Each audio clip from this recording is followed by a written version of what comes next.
For the final time this season, welcome to Tech Girl Talks, a podcast about esports and gaming hosted by myself, Sam Tech Girl Wright. I'm an esports commentator.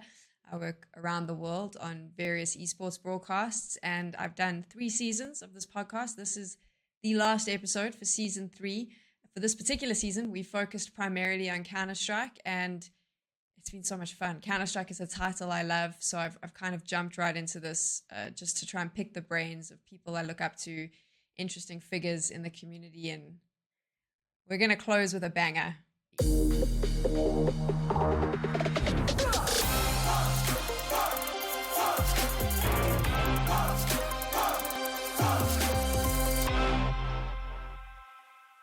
Duncan Shields, or you might know him as Thorin, is quite a polarizing figure in Counter-Strike. He's interesting.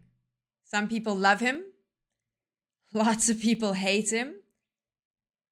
And for me personally, he's someone that I've watched on broadcasts for a long time. Now, don't get me wrong. Sometimes he says things either on his various content platforms, Twitter, YouTube, where I go, nah, don't agree with that. But other times he says things that really make me think. And I believe he's had enough time, not only in esports, but in Counter-Strike specifically, to have an opinion that sometimes, even if you don't like it, it's worthwhile listening to because it might shape the way you see certain things. Like I said, I don't always agree with him, but I do think that he has a wealth of knowledge to share. And I decided to reach out and ask him to be on the podcast to close season 3. I wanted to speak to him. He agreed. And so we're going to jump straight on in. I am going to interview Thorin, and I have no idea how this one's going to go. They always tell you when you do interviews that your guest, you need to start off, making them comfortable, ask them a lot of easy questions to ease them in. I don't want to do this with you because I feel like it would be a disservice to you and to anyone watching. So the first question I have to ask you, Thorin, are you esports? I'm definitely in esports. And here's the thing, who would be more qualified to tell you than the esports historian? So I also play many roles, don't I? Because I always think, actually, what's funny is there's a term I learned only in the last few years. I've been using it as like a lens when I look at communication. It's the concept of a counter signal. And what it means is, obviously, when you communicate with people, you're trying to get an idea across to them. So you're signaling something to them, right? And oftentimes when we talk in public, you're actually signaling things like, this is who I am, and this is my group, and this is what I believe, because you want to be perceived a certain way. But the counter signal is where unknowingly, in doing that, you actually communicate to people who see things through a different model. That actually, you maybe even sometimes the opposite to that, or you, like I say, you reveal that maybe you're doing things to self-aggrandize. So what I would say is funny is all the people who told me I'm not esports, they're in 2 camps basically. One is they're either people who are in the industry, like former friends of mine or former colleagues who just aren't on good terms with me. So they were just a bit bitter, and it was a way to sort of dunk on me by pretending, like I said, only I'm esports and no one else is esports and only I built the industry. Things I would never say if you knew me, and that's why that's in bad faith, in my opinion, as an argument. But the other thing is,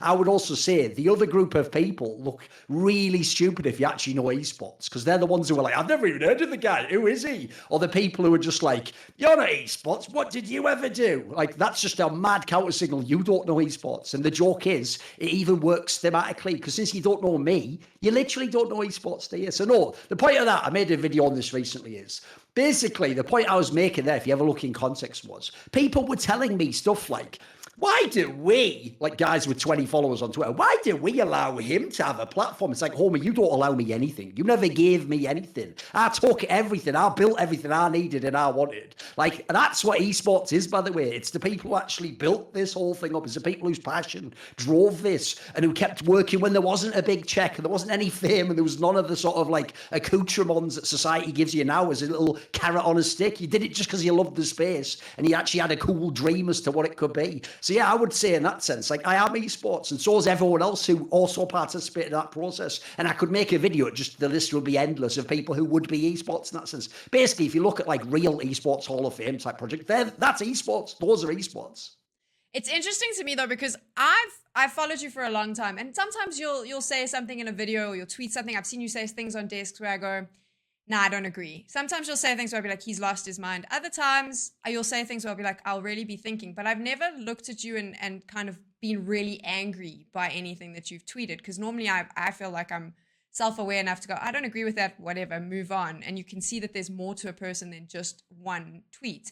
Were you surprised though, because you sent out this tweet saying, I am esports. Were you surprised by this reaction from all these people that suddenly got, I want to use the term offended, because it was, they were almost offended that you said it. Sure. I thought it was a bit tongue in cheek. Like I chuckled when I read it. And I worry that some people, a lot of people didn't see it that way. Did that surprise you?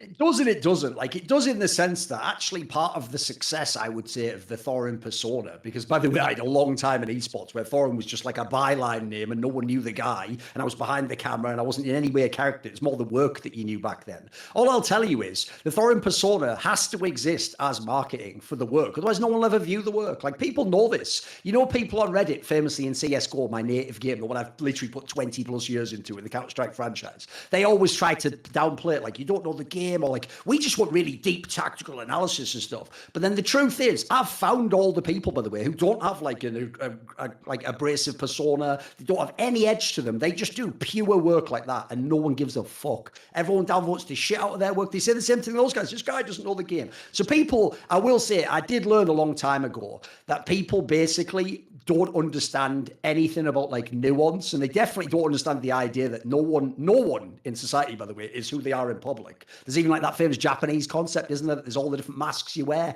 There's the mask for when you're with your friends and your family. There's the mask that you are with society, and there's the mask maybe that shields who you are from who you are. So I basically created, not all entirely consciously, but I created this persona as a marketing tool for my work. And then in the meantime, I also discovered there's a group of people out there who only want to watch esports on the WWE level. So they're only ever going to interact with the persona. They're only ever going to be around for the drama. The joke is, again, another counter signal for you. You know, when people say, all you do is tweet and make drama, it's like, homie, no one who is alive or dead has ever created more esports content than I have. If you actually were to weigh up what I've done, the tweets wouldn't even make the list. They'd be a footnote. But what that tells you as a counter signal is they only look at the drama. They're only coming to my work when it's the tweet, the drama. And then in doing so, maybe they see a video, maybe they see me on a desk. It has its effect. And the other thing I'd say is this.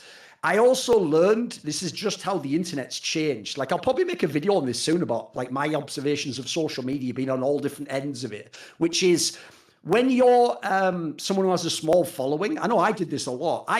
You hear, obviously everyone has a lot of groupthink. You hear an idea from one person, you go, that makes sense. You repeat it yourself. So one of the things I even used to do was I used to think all that nonsense of like, oh, if you block someone, you're just too scared to reply to them. It's like, no, you actually have an infinite amount of people trying to contact you all the time. It's like the notion you can sit down, like back in the day when someone would write a letter to an author and just reply to this person on a typewriter, you'd have no time to do anything in your life. You're getting infinite people trying to argue with you, say you're wrong. You absolutely cannot take time to do it. That's what someone who basically gets once in a while someone argue with them thinks, because they just think like, well, it would only be 5 minutes of my time. And then similarly, like when you think to yourself, like, can't you just ignore a silly opinion? It's like anyone could ignore a silly opinion. I've got a take, and what I'll do is I won't use myself for this, so people won't think it's just about me. I'll use Richard Lewis. You know, if you read Twitter, this is how you know Twitter's an inverted, like, Twilight Zone dimension. Because what you'll find out if you read Twitter is Richard Lewis is one of the most mentally weak people to ever exist in esports. He's a sensitive snowflake, a coward, and a little baby.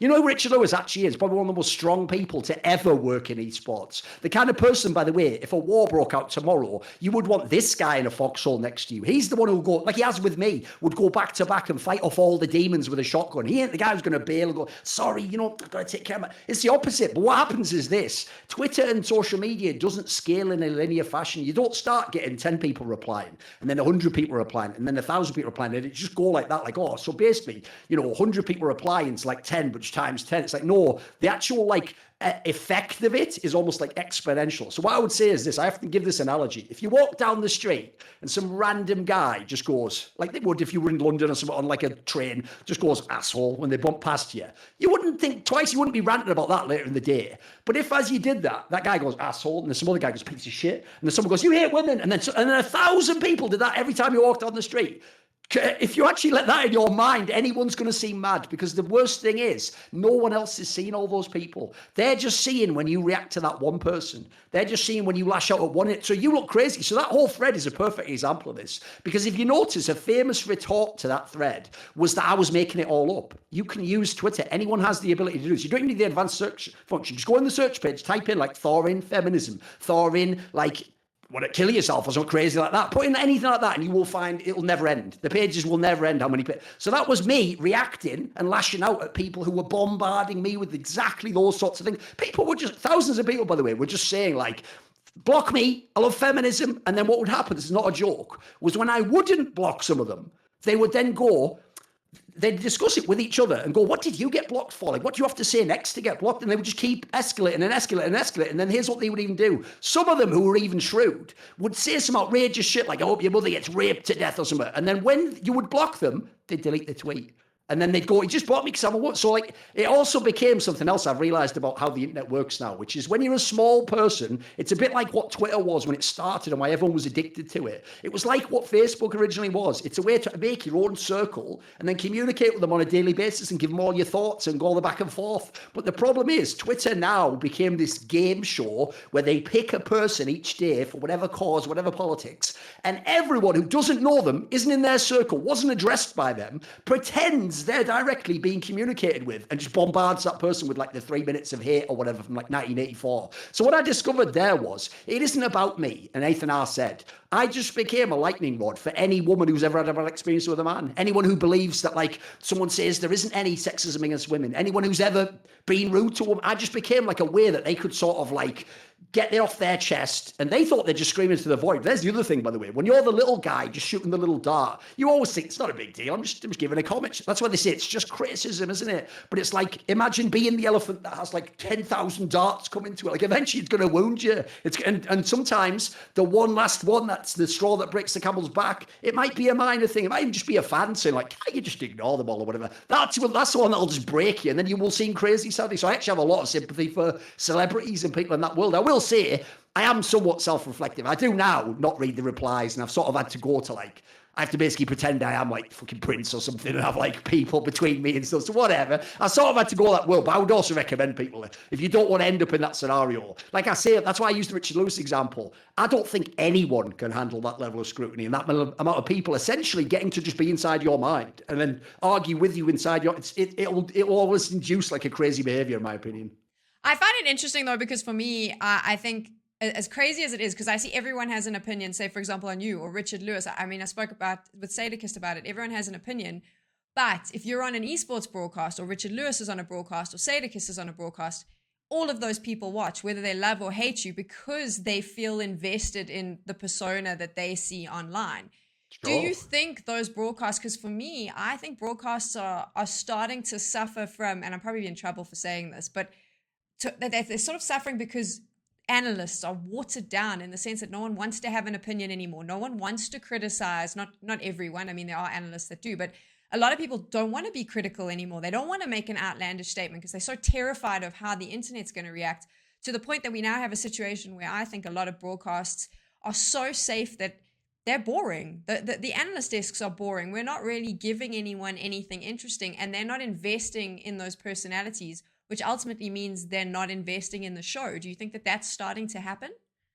Oh, I absolutely do. And it's even something not only publicly, well, I occasionally sort of infer that. And these are my friends, remember, these are people I've, the colleagues, people I've even brought up in the industry. But the ones who are like the people I consider my like mentees, behind the scenes, I'm always discussing this with them and trying to steer them in the right direction. And what I always try to figure out with them is, what sort of character do you want to have? Like, for example, I'd say the best example in the modern day is Pimp, right? Because if people don't know, Pimp's tried both sides. He used to just be the bottom down analyst who was the former pro, and he'd always say the right thing and pander to the crowd. Then he tried with that blast period, trying to be like sort of the replacement for me, say all the edgy lines. He said probably the most edgy line of all time, famously, when Simple was his absolute peak online. It was just hard carrying Navi when they were like, you know, third best team, but they had no business being third. Pimp just had the discussion after some like mad 40 bomb where he was like, I think we have to ask the question, is Simple the problem with Navi? Which is like, that's probably the most edgy take in the history of Counter-Strike. But the point is, he was willing to do it. But I think the reason now why you see people don't do that, and they've been sort of, by the way, I have another term for this. It's called called the electric fence. It turns out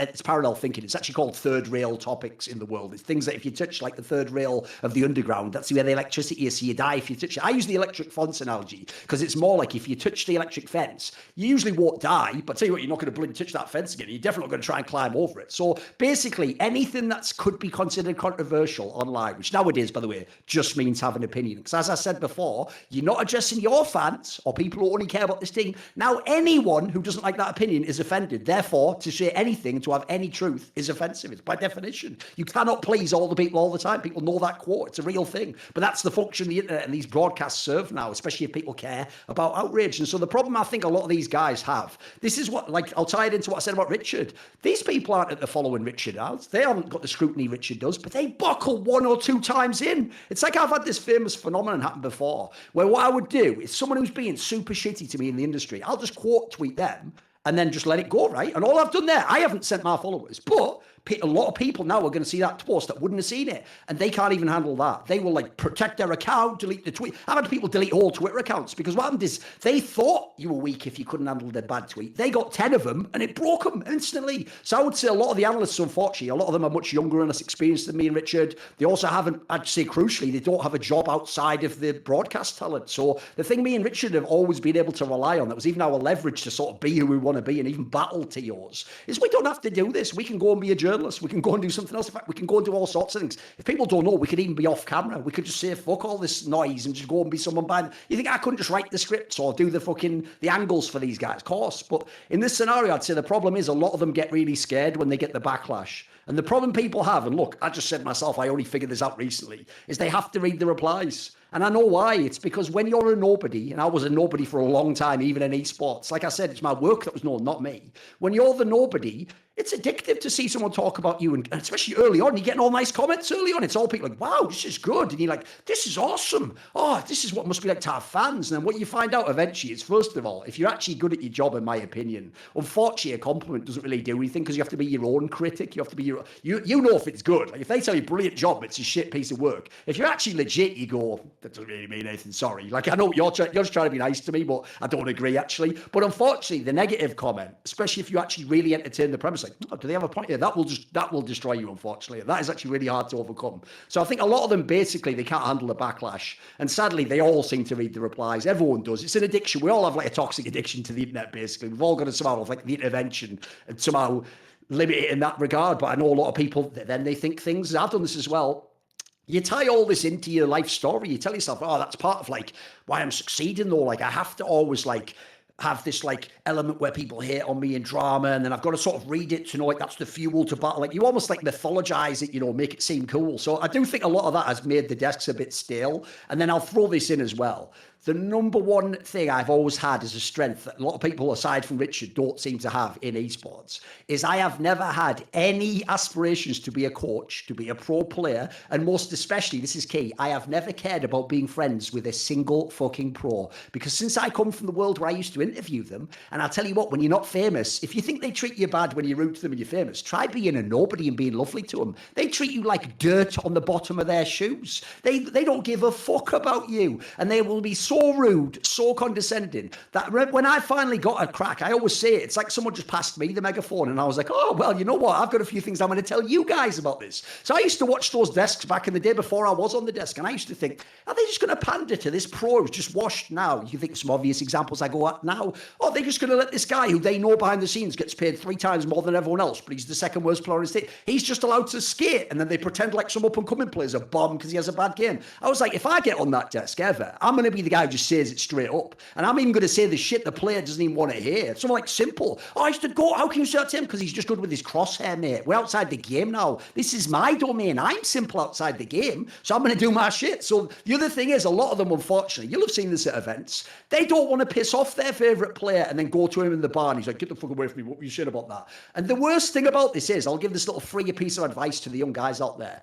You will almost never actually cost yourselves those relationships unless you do it in a fake way on all regards. Like if you pander to them, they know you're kissing their ass. They're surrounded by yes men. They'll never fully respect you. They might have the drink with you, but they'll never let you be their friend. If you diss them, they might get offended early on. But first of all, they learn the game of like broadcast and critique as goes. And you see, I always get all the interviews when they retire. You notice that? The ones who they say will never do it, they learn the game eventually. Eventually, they're just watching the broadcast. Like, actually, it is pretty cool to have someone who can call people out and say people are bad. And that guy is overrated. Yeah, why are the others saying he's good? Because he was good 3 years ago. They all get it eventually. And I'll even say this. Actually, I'll even put this out there because it's the name everyone wants to hear. People will never believe this.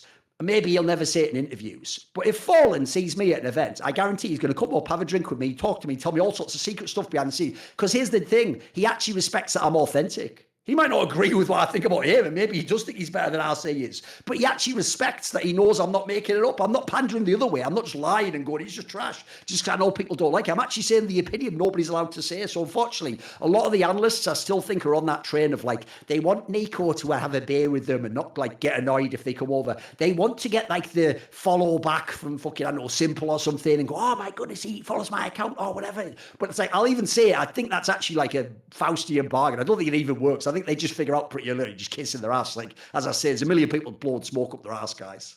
It's so interesting you say that because obviously when I started in esports, it was because all my friends were playing. That was why I was at the events and things like that. And I remember I got to work with Red Eye years ago. He was like the first job I ever did. Actually, I co-hosted with him.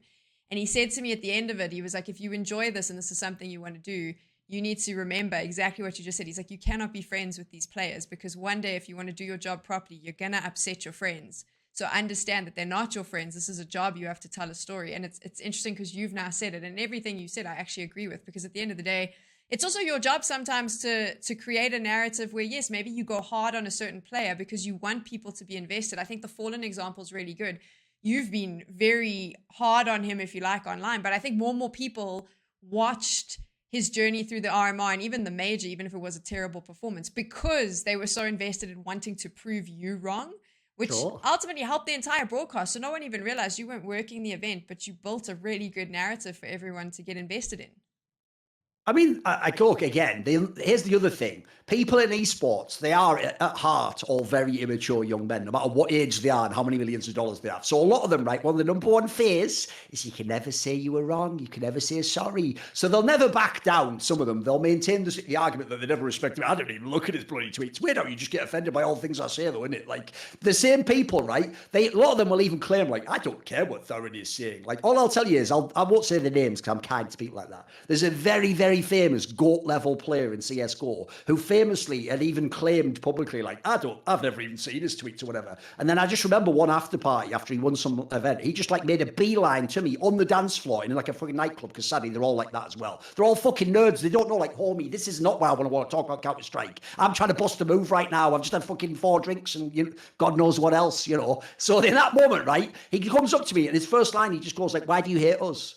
And it was like, oh, so you obviously care. Like, you actually want to have a fucking relationship. What you want is a back and forth, and you want some saying it, and you want to know what my reason is. So a lot of them are faking it. But what I'll say is this, is like tons of them behind the scenes do get it. And loads of them have even admitted to me. And this is where I even do understand it's like WWE. We are all playing a role, and it is just the event. Some of them have even told me, I won't lie, was when they've had a few drinks and they've loosened up and the inhibitions have gone. They go, it actually does make it way more satisfying when I win the big match where you're saying that I'm supposed to lose. And I had like an overperformance. Yeah, and I know I fluked it, but obviously I'm going to play it like, yeah, fuck him, he doesn't know anything. Like, they say that does make it cooler. Like, you sort of want like the famous person also to cheer against you. Because the problem is when it's just random fans, again, it's just a sea of people going like, you're crap. You're like, who cares? But actually, if someone, like, remember, because the logic is they can know things I don't know. Maybe from scrims is a famous example. Maybe in scrims they are tearing everyone up and they're actually way better than I know, but they haven't done it in the big match yet. So I'm always going to be the guy who's like, look, that's like Mouse now. Prove it to me. I'm hearing all these stories. You're all really good and you're all awesome and we play. I don't watch Academy League, homie. I'm a professional. That's for amateurs. Show me at the professional level you're good. And until you do it, by the way, yeah, I'm going to be the guy who picks against you, says you're not that good. good, you're overrated. That in that sense, I'm actually representing like the steps in your career, like the hurdle you have to get over. But here's the other thing: if you ever do it, I'll always give you credit. That's another thing. I'm never the guy who's biased in that sense. Like I do think Fallen's mega overrated. Partly, by the way, just also because like back in the day, people did just like conflate things outside of the game, like he's the Godfather Brazilian CS, he made the team, he was the IGL. People took that, and then as a player, because notice I said as a player, they sort of gave you like bonus points for that, which is like, no, you play as you play. That's the body of work we judge a player off. It's not about how nice you were and what you did with these other players. That's more like as an IGL, as a figure in the scene. So when we talk about players like that, one of the reasons I also critique them, this is another thing I built into my game, is I'm not just going to look at the scoreboard. I know things other people don't know. I know how much people get paid. I know what people's contracts are like, and when they have certain stipulations that do crazy things, like they get more than their teammate, they're allowed to have personal sponsors that maybe even conflict with the team. So, like things that are like mega selfish and mega like self-indulgent. And if someone has those details, tell you what, mate, I'm going to go harder on you as well, because I know that. Now, I can't say all that publicly, but I'm going to put you to the test. In the same way as you had that T-Borg over a barrel and you're getting your 30K and all these extra things, when I see you bottom frag, I'm going to keep that in mind. In the same way, sadly, in real sports, you just know that publicly, don't you? Everyone knows the guy on the enormous contract in football who's scoring 2 goals, and he was brought there because he scored 20 goals for some small team, and everyone's on his back all the time. In esports, that doesn't happen. In esports, we really do act like it's 20 years ago and everyone gets paid the same, and that if like a legendary player bottom frags, it's like, well, you know, would be wrong to be too harsh to him. And I'll just say that at the end there as well. This is how you know it's about who you like and how famous people are, because no one has a problem trashing a brand new player. When you're a brand new player to the scene with no status, these other analysts will go brutal on you, mate. They'll tell you you're trash, you've never been to caught this guy. But then when the old legend is all washed, they want to prop that guy up. The reason I'll never let that happen, and this is something that the pros get when they retire, is because the only way the new legend gets established is by beating the old legend. It's like the UFC. If you ever noticed in the UFC, they're really cynical with former champions. When you're a former champion and they don't think you can be on top and make them the money again, they will throw you to the wolves. They intentionally put you against the up-and-comer who they know might be a champion one day, because they want him to have on his record that he beat you, so his record gets better and he builds his hype. That's what you have to allow to happen in esports. If you're just telling people all day long silly things like Cold Zera's better than, I don't know, pick a player now, like Rops or something, then you're doing a disservice to Rops, because we didn't do that to Cold Zera. When Cold Zera was the best, we didn't go, well, what about like some guy like Scream from the beginning of the game? It's like, no, we let him overtake him, and we had to track the downfall of the great player to let the other player come up and be number one. So I also, because I'm also taking the historical perspective, I get it. I'm not just hot take fucking Henry like all these people out there, just whiplashing between the BO1 results. I also am trying to look at the bigger picture too, and not just have like the take today, but fit it into a bigger narrative. So yeah, that's kind of my angle on that. Do you think, I mean, I want to take you back to, you've been in esports broadcasting for years, much, I think longer than a lot of people probably had even known what Counter-Strike was.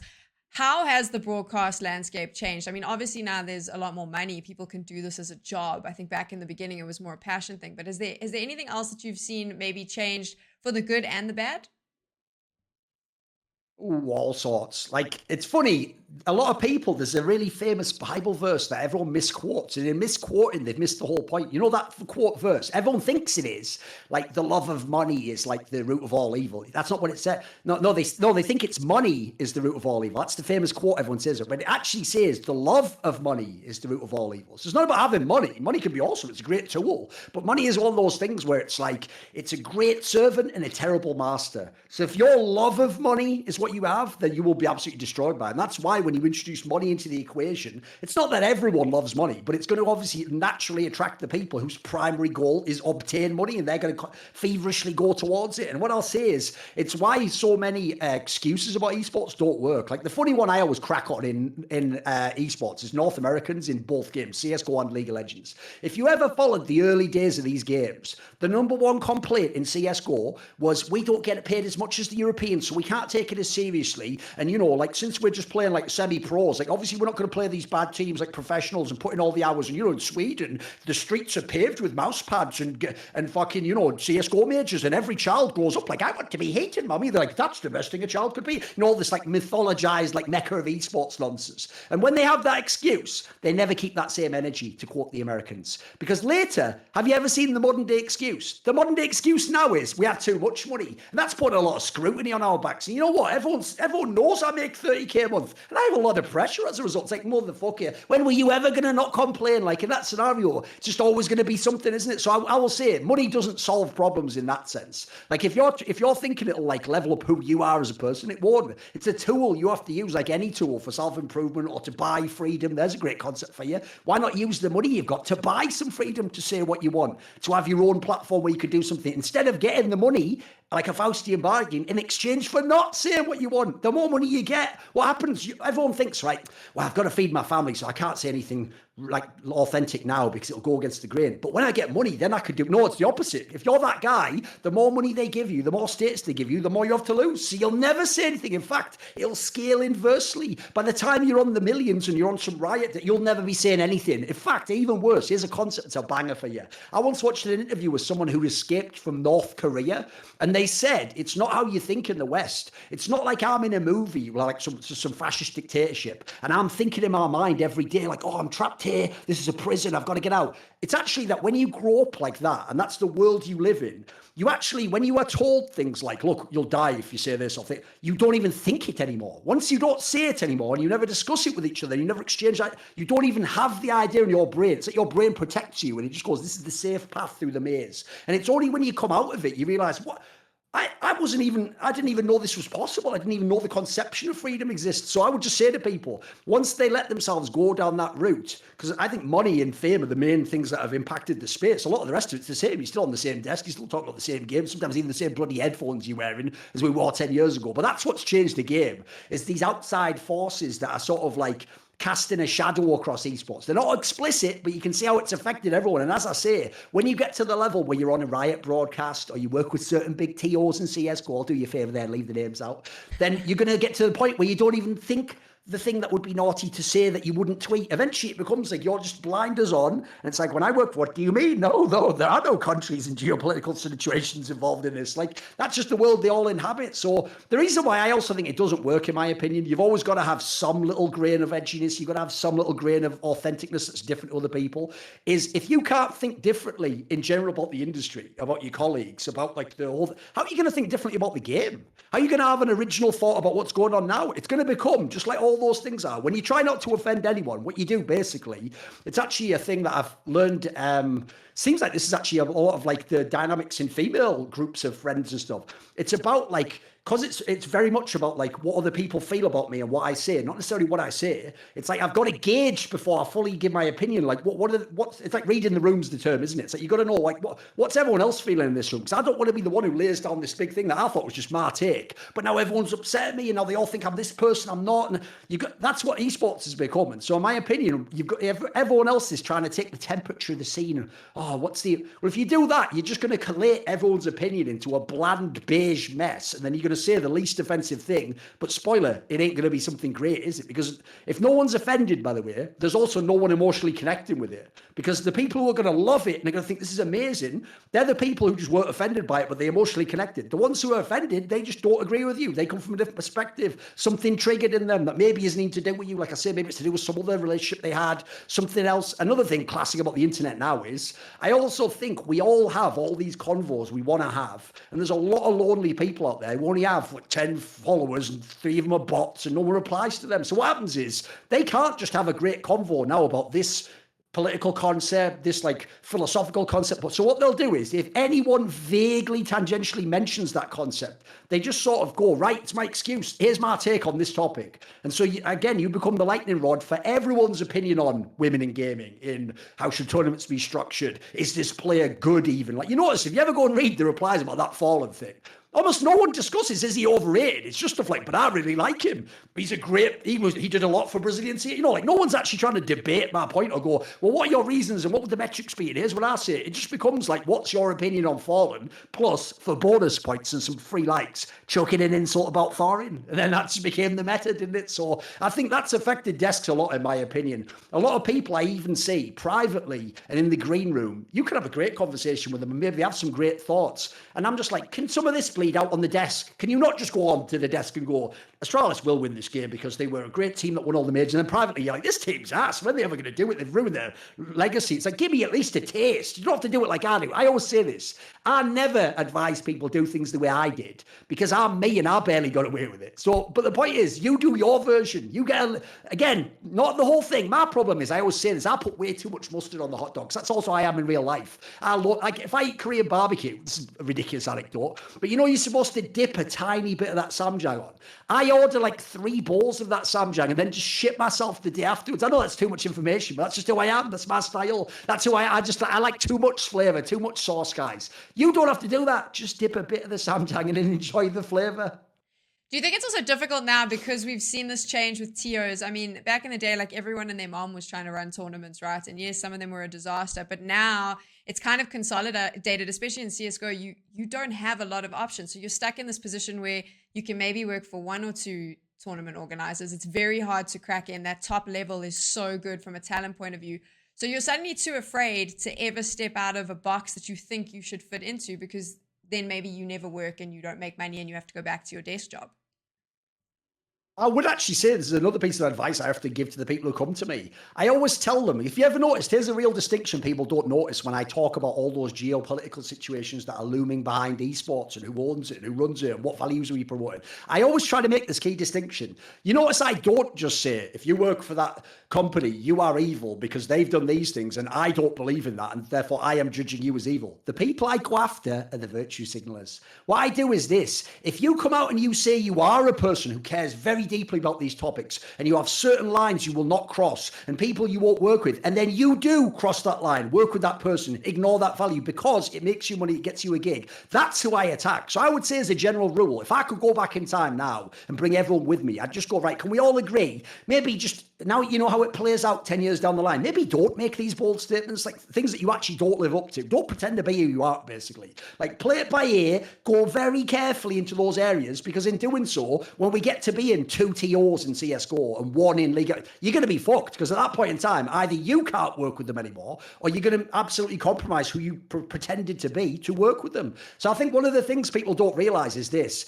Here's a good statement for you. I'll give you a lot of sound bites in this interview. What I'll say is this. People will think this is a joke, but I guarantee you this is correct. If I decided tomorrow and never, ever, ever mentioned again certain countries that own games, have influence on games, anything to do with politics, if I never ever mentioned any of those things and I decided I don't care about those topics anymore, I could tomorrow walk into any of the TOs in CSGO. They would instantly respond to a back channel, and loads of them, by the way, would be mega horny for the idea of being able to do like a big reveal where I just appear at, like, let's say an event in Germany or one in Denmark or something, like the villain, like the Undertaker just fucking appearing in the building. They would love that. Because one thing Richard said years ago that I always understood was, these companies, they are cynical. They are just money men. So they understand what box office is. And no matter what I've said about these guys, they all know if I ever work on their broadcast again, it's going to be the shit. It's going to be fire. They would love it. So the thing I would also say is, if you ignore the stupid political stuff, which actually has inhibited me working for companies, but that's okay. I'm at the point in my career where I've bought that freedom for myself to say things that you can't say in the industry.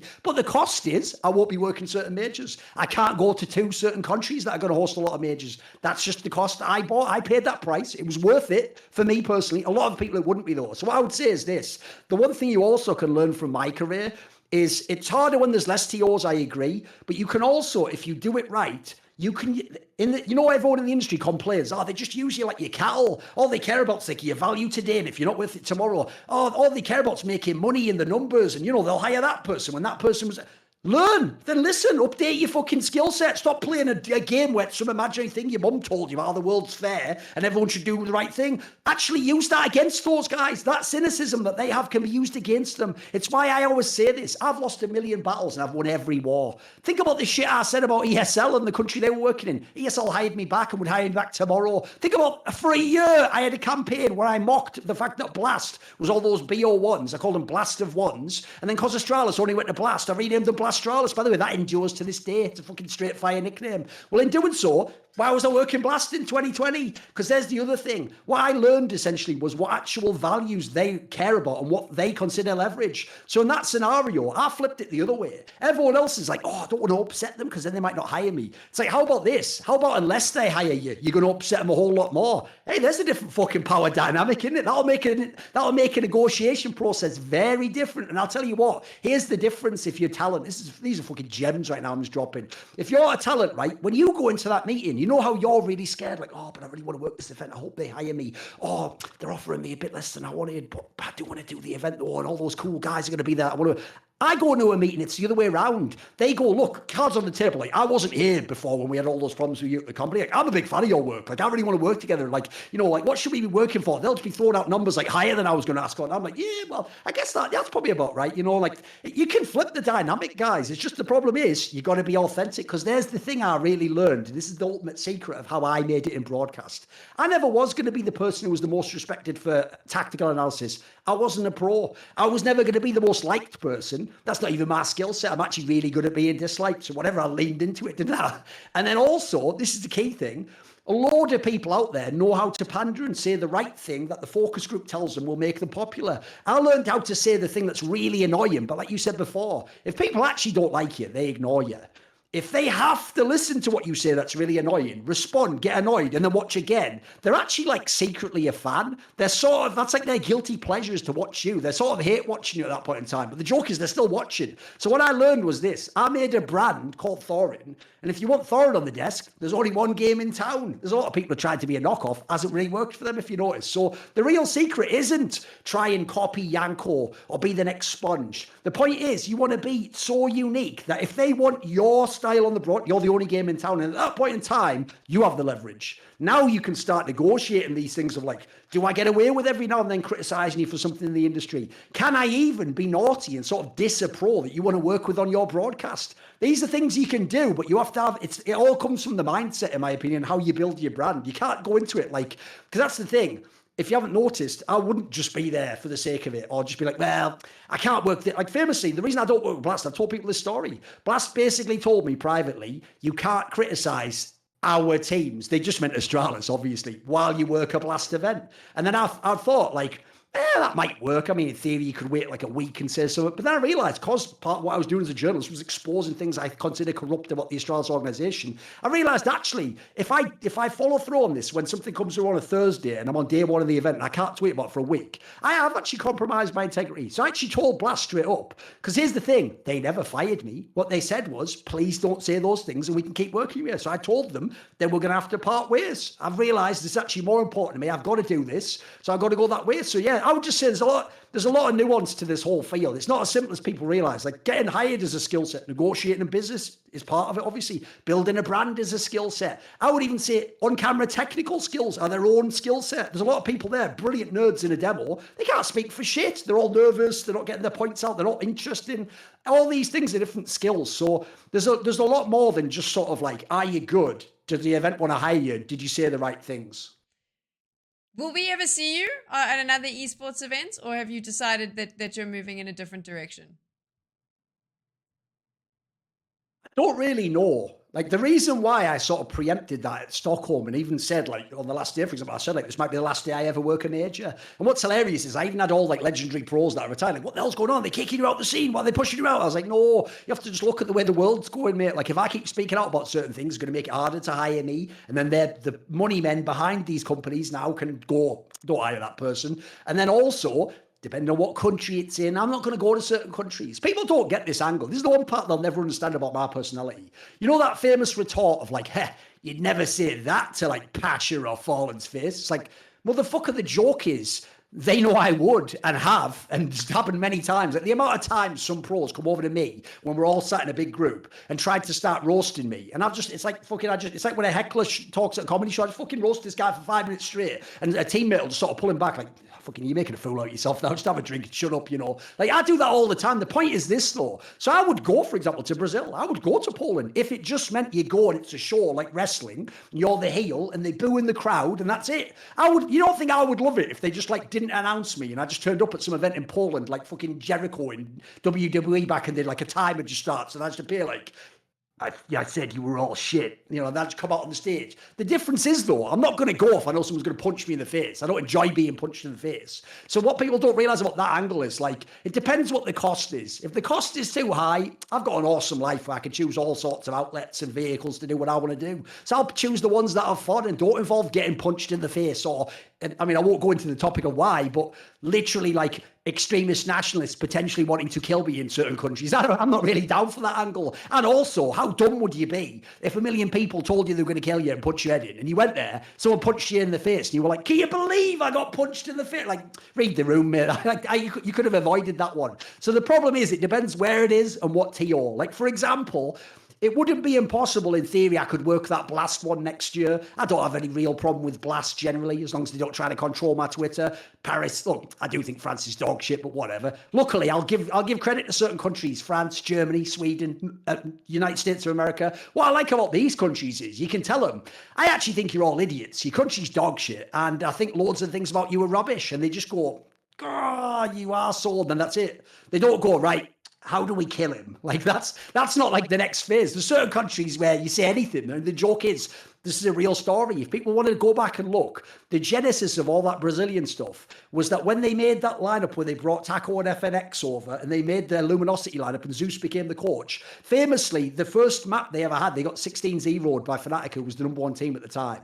So they started the tournament terrible. They looked like they were garbage. And they had to beat, no joke, you can go look this up, sort of like something like the fifth, fourth, third, and second best teams in the world in best of threes on LAN to reach that final that they did. So all that happened for real was we didn't even banter them. All of us who were analysts just predicted against them in all the matches. Like, we'd go, well, obviously Envious, you know, major champions, they're going to beat them. Well, TSM has like Device and Cage, they're going to dust them off.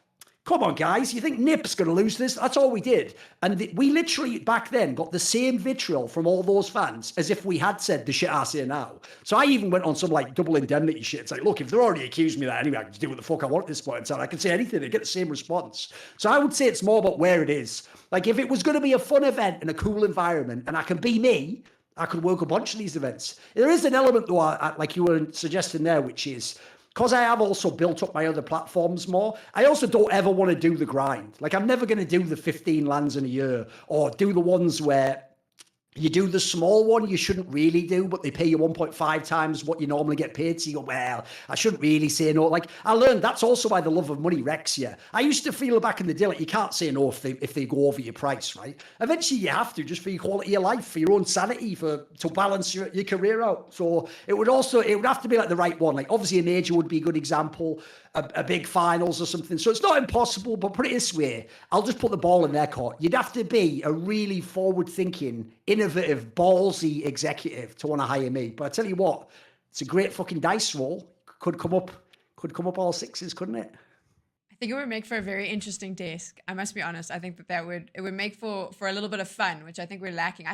You'd love to work with me. I guarantee you right now. Do you know how many desk hosts tell me, oh, I never know what you're going to say, but I love just throwing it over to you and seeing what's going to come back, you know? That was my thing though, because I was like, I actually spoke to Maui about this when I got to work with him earlier, and I said, I'd be terrified to have Thorin on a desk because for the most part, within the first day, you can kind of read your analysts. So you kind of know what you're going to get from them. And I was like, you just never know what you're getting with him. So you could throw something to him and the entire production is now on fire. And as the desk host, you got to try to put the fire out. But I do think that that's fun. And I think that it's needed because I sometimes worry that esports and specifically CS, like we've kind of watered it down. We forget that we are watching a game where people are shooting each other. Like we're meant to be a bit edgy. Like if you've ever played, never even mind Counter-Strike, if you've ever played a game online, we all talk a certain way, we behave a certain way, and yet we're not allowed to do that on broadcast. It makes no sense to me because I worry sometimes that we're losing the essence of why we all got into this in the beginning because we were all just nerds shouting at each other in game.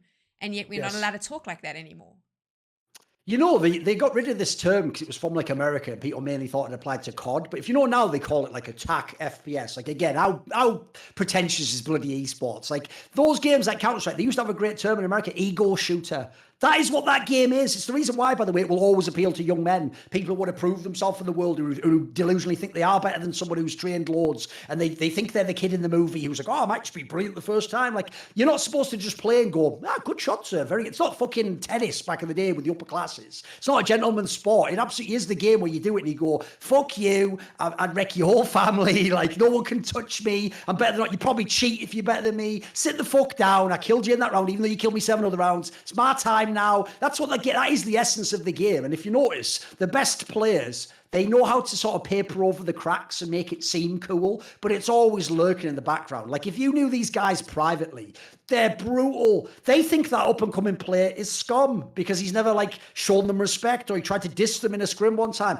They think that guy who was their rival who's fallen off, they're glad he's fallen off. They hope he fucking never wins again and has to sit back in the crowd with all the other losers watching them lift the trophy as they almost look over, wink at him, you know, like, but they all can't, I respect him so much and he's such a great ambassador for the gear. Everyone's like that. Like, it's like an essential part, I think, actually, of competition. It's war on some level. It's a proxy for war, isn't it? And when you're in war, I know this is like, obviously people might misunderstand because in the modern day they pretend there are rules. There aren't any rules in war. You don't just go like, well, it'd be bad form to like stab him with the knife part of the gun. Like, you're trying to kill this guy and he's trying to kill you. And that's even the key part that I hate about, like, I always give this example. The last major I worked, PGL Stockholm, had on paper the best possible narrative ever. Simple and Nico, the two great players without a major, were going to play each other directly, and one of them has to win the major. If there's ever a time you lead into like, look, I actually always thought I was better than you in the pre-game talk, or you know what, listen, Nico, I feel sorry for you that neither of us ever won a major, and after this final, you won't have won a major still. That's where you do that, and that is like the greatest line ever. That's where the game becomes the ultimate high. Instead, no joke, Simple and Nico just like shook hands and were like, I just hope we both have a good game. And it's like, what are you doing, homie? This is not the game we're playing. Like, you are literally in that scenario. Here's the mindset you got to have. He's trying to take from me my major that I'm going to win.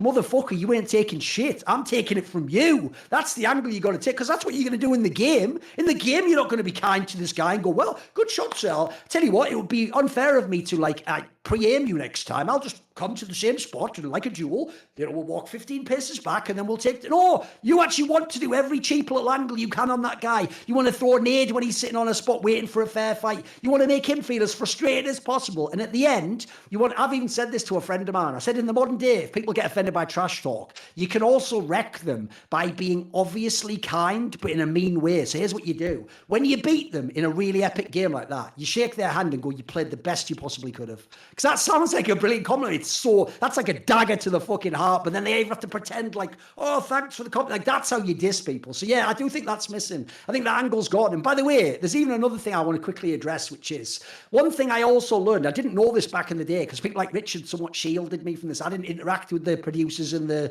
talent and all the other people. I would just like sit there, I'd talk to people in the green room, but aside from that, I'm either on the desk or I'm in the green room. That's the only time you interact with me. And what I learned was, everyone was just buying this persona like hook, line and sinker. They didn't know any of it was for sure. It was part of an act. And so I would even have producers or fellow colleagues who were scared to like say certain things to me or thought if they say, oh, I'm going to blow up. So famously, there's a lot of hosts I've worked with where they're really scared if they work with me. I'm just going to roast them constantly and show them that they're shit and they haven't been in the games. What they don't know is this. I'm one of the best teammates in the game. Like if someone comes onto a desk and I did this with Yanko back in the day, I know his whole skill set is knowing the game, but he's not very confident in the way he presents himself. He worries that people think his accent's a bit silly. He doesn't know how to make it funny. I even sort of told him straight up, look, mate, you just do your shit. And what I'll do is this. I won't do any tactical analysis in my game. I'll just make mine the jokes, the banter. That's why if you notice, here's a little breadcrumb for you. Go and look at desks I'm on with Yanko. If we can choose our positions, it doesn't have it on the desk. I always go in front of him. So I open with a narrative point or a naughty bit of banter or a joke. Then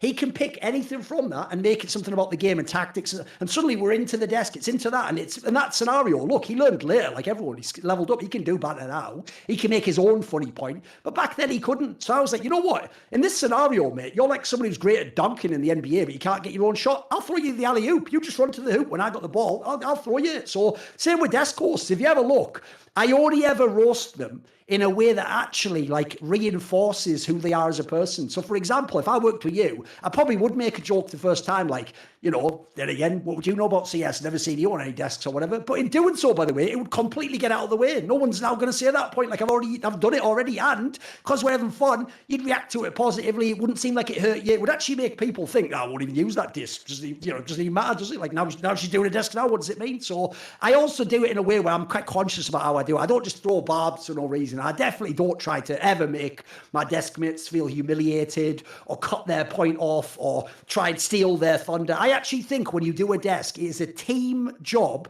and the ideal scenario is we all play our roles, and at the end we all succeed. And that's why the example I always give is when Machine and me did our first major together, which was ESL1 Cologne 2016. Famously, he did a roast on me. It's one I even got him to recreate for my ident, where he said something. I said something like, I might make a video on that. And he was like, yeah, 20-minute video, 2 minutes of content. And in that moment, you think, I can't come up with a million angles. First of all, he's a slightly low-town gentleman back then. He comes from fucking COD. There's a million angles. But I thought in that moment, dude, he's still making his name in CS. Just let him have it. Let him have a win every now and then. No, it doesn't all have to be me. I don't have to have the last word. I get my lines in the same way in wrestling. The bad guy can't win every time. It'd be a rubbish game. Sometimes you have to lose in order to put the other person over. That's the wrestling terminology, isn't it? You've got to build their brand by taking the L yourself every now and then. So to me, that's the angle. Now, look, don't get it twisted. I am also the star player. I'm definitely going to take my shots. I'm going to get my points, as it were. But I'm willing to share the ball. That's the point.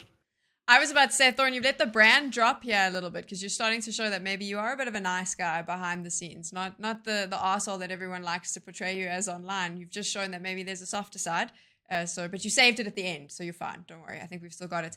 I always end these interviews on 2 questions. So the first one, and I'm very interested to see this, but I feel like we're all fans. We all started as fans of Counter-Strike. That was why we got into this. We were passionate about it. Is there a particular player, because there's that one player or that one personality that at some point at the start, and it'll be difficult for you, I know, because it's a way back when, but you met that person and went, shit, this is pretty cool. This is my job. And it's kind of cool that I get to interact with these people on a day-to-day basis. Was there a person that did that for you? The only problem is it's usually not Counter-Strike. Like, there's a couple in Counter-Strike I could give you. Like, I do think when I met people like the obvious ones is like Neo and Forrest, even though I predate them. There's the other thing. I'm not one of these idiots as well. Like, you know that classic thing. It's what musicians always do, where they go, well, I don't have any influences because I'm not influenced by other people. It's like everyone's influenced you. Again, you counter signal in there that you secretly do listen to all those people. You just can't admit it. It's a point of weakness. You can't admit who influenced you and what you took from them. So even to this day, I'm a fan. Like, I'm a fan if I watch Simple play or something. Here's the difference though. I'm not like starstruck by Simple. He is just some kid from Ukraine to me. And spoiler, he was my fan and starstruck by me when I met him. So the dynamic quite isn't always what it seems on Twitter, guys. Put it that way. There's a reason why that particular person was very upset I blocked them on Twitter. It's not because I'm a nobody trash idiot who they could ignore. They couldn't ignore me and now they can't see my tweets. So what I would say is when I met people like Neo and Forrest, if you just know how good they were at 1.6, and I've played these people in gathers, I've seen them, every great player play, there was an element to which, like, Forrest, for example, you almost think he like floats on the ground when he walks around because these two guys especially nail that thing where they don't have any like star persona around them as people. They just seem like a normal guy, which actually makes the mystique greater. Because you think, holy, what the fuck? He doesn't even seem like what the hell? That makes them actually seem like they're an alien. Like, who the fuck are these guys? Because then, they sit down and it's impossible. They do Neo in the Matrix, aren't they? I would say the main people, though, that get to me, because the problem with Counter-Strike is it's a team game and you can't always be perfect. In the team game, you lose even if you're the best player. It's the people in the one-on-one games. Because those guys, I do think some of those people are like, they're the most exceptional humans to ever be in esports because they're the people where they can never have a bad game. If you have a bad game, you lose. They can never have a day where a teammate picks up. That can't happen. It's only them. They're even the guys where everyone's telling them every time you lost, you did something wrong. You might not have. You might have done the incorrect strategy. He might have figured something out. But they have to believe that. They have to think that way. And so they have such a single-minded mindset that I would say it's the great champions. When I met people like Jaedong in Brood War, people like Fatality, that's the level of Cooler in Quake. Like, I'll give you a funny story. When I was working as a journalist for SK back in the day, and at the time, Quake was like, let's say, the 4th biggest game because it'd been brought back into the Intel Extreme Masters by ESL. Props to them. It was pretty cool. And it used to be when we had those big events like CBIT where you'd have like 3 or 4 different esports games so everyone could interact, right? So even though I was mainly being sent to do Counter-Strike or League of Legends or StarCraft 2, because Quake was there and I still wanted to highlight it as game, I'd obviously interview these players. And I remember one time I'd interviewed like cooler at some event. And at the next event, when we got to this hostel, like some guy who, I can't remember which player, like Avec or something, who hadn't come to the event or was late, they were supposed to room with Cooler. And Cooler was like, you could stay with me tonight. And I was just thinking, like, is this like out of a movie or something? Like, do we just become best friends after this? Like, what the it's like what every fan dreams of, basically, isn't it? Like, he's going to, and then, by the way, no, I won't go into massive detail, but yeah, when we were in there, it was like a fucking sleepover. He was like telling me all stories and asking me about his life, like my love life and stuff. And I was like, what the fuck? Is this like some sort of, everyone's going to burst in a minute. It's like a practical joke or something, and there's no way this is real, but it was. So there are certain people every now and then, but they have to be really exceptional people. Because I do think those people, by the way, it's not about they played video games. That's like saying Michael Jordan just placed a leather ball through a hole. That sounds shit, doesn't it? But if you know what he actually did and what they talk and what the narrative of the sport, he seems like a demigod, doesn't he? So the people who are really exceptional in esports, they're in the same category for me. They are the Michael Jordans, the Wayne Gretzky's of the world. And the final question, why do you love Counter-Strike? Well, the funny thing is, I actually started, like some people in the early days of Counter-Strike, hating Counter-Strike because I used to be from Quake. And so to me, it's funny because now, to Counter-Strike people, Fortnite's like noob shit. It's like, oh, you fucking loser. There's no skill. What about Counter-Strike? In Counter-Strike, we all said it back then. If you come from Quake, what would happen is you'd go to your local LAN party and people get bored of you dominating them in Quake because they only play it every now and then for fun. And it's like playing chess against someone. If you're just way better, you win every time. So what they would all do is they realized cleverly the meta of how to make it fun is we've all got to play games we don't all play, we don't all practice, so everyone has a chance. So when Counter-Strike came out, they would always all play that from the first beta on, like, let's all play this game. And I used to be like, this is garbage. Like, everyone's got an MP5 hiding behind a box, just crouched. Like, you're supposed to, like, fight and move and like use all your skills. The spray doesn't even land where it's supposed to. It's got like built-in and I used to hate it. But crucially, because all the esports games have diluted down, the joke is now Counter-Strike's the most hardcore game left, isn't it? Like, Quake's its own thing. It's off on a desert island somewhere. It's not a mainstream game in esports. So to me, Counter-Strike is the last game left that has like really high skill level, almost uncapped. Like, you notice there's never a limit to how good you get. You think there is because you see like fucking, like Nico come along or Get Right back in the day. But every year or two, someone can get to a higher level. So you've got the raw skill element that's really entertaining. Everyone loves the entertainment value of the fireworks, people doing the kills and stuff. But the other thing that's also uncapped, in my opinion, is the strategical and tactical components. Because even when you get a map, it's why when everyone complains about Mirage, now they go, it's so played out, it's all the same tactics. It might even be the same tactics, but then the meta game becomes, it's like playing with like a Magic the Gathering. Well, there's only a limited number of cards, but the question is, how do you play your hand? What do you do in response to what he did? What's your surprise play? What makes you unique? How do you sometimes play to the meta? Like, that's the thing about like the tactical side. So in my opinion, the reason it's a brilliant game is it covers both sides. It covers like the entertainment and the action movie side, and it covers like the philosophy and sort of the cerebral side, and you can enjoy it on either end. It's why, for example, a really casual fan can easily enjoy Na'Vi. It's just people shooting everyone in the head all the time. It's a lot of tactics, but you don't have to enjoy that to enjoy Na'Vi. But there's a fan out there who doesn't just want only the raw fireworks. And his favourite team's like Outsiders, a team that everyone else hates to watch, and they seem boring, and because they're playing like anti-Counter-Strike, aren't they? And they're doing things like run the clock all the way down, and then they lose on their map pick. Why are you picking that? And then they win the map that they have a 25% win rate on. That's really cool if you know the tactical side of the game and what they're doing and what they're doing in response as a counter to what there's the normal players in the game. And obviously Jame individually basically like characterizes that himself. Like, he's basically the anti-AWPer, isn't he? But I tell you what, it makes it really compelling to watch. He's a great player to root against, isn't he? So I think that's the thing for me, is it is really a game that is all things to all men. Like, whatever you bring to the game, it will respond in kind. So I think it's basically a game I'll never get bored of it. I always used to say this back in the day.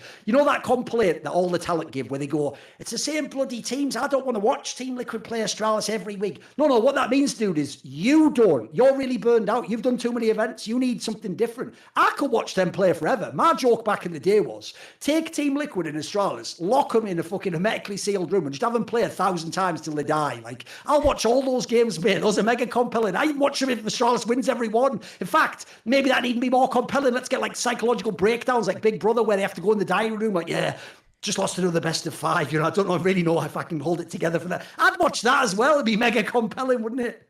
You've been listening to Tech Girl Talks. This is the end of season 3, 8 episodes. I hope if you're a Counter-Strike fan, you've enjoyed the journey with me. I hope you've learned something. I know I have. I tend to do this podcast more for me, for an excuse to chat to interesting characters and learn what I can from various people in the industry. Over the 3 seasons, I've had some epic guests. A lot of the guests this season, pretty much all of them, were people I look up to. Richard Lewis, of course, in season 2, alongside a host of other individuals in the scene.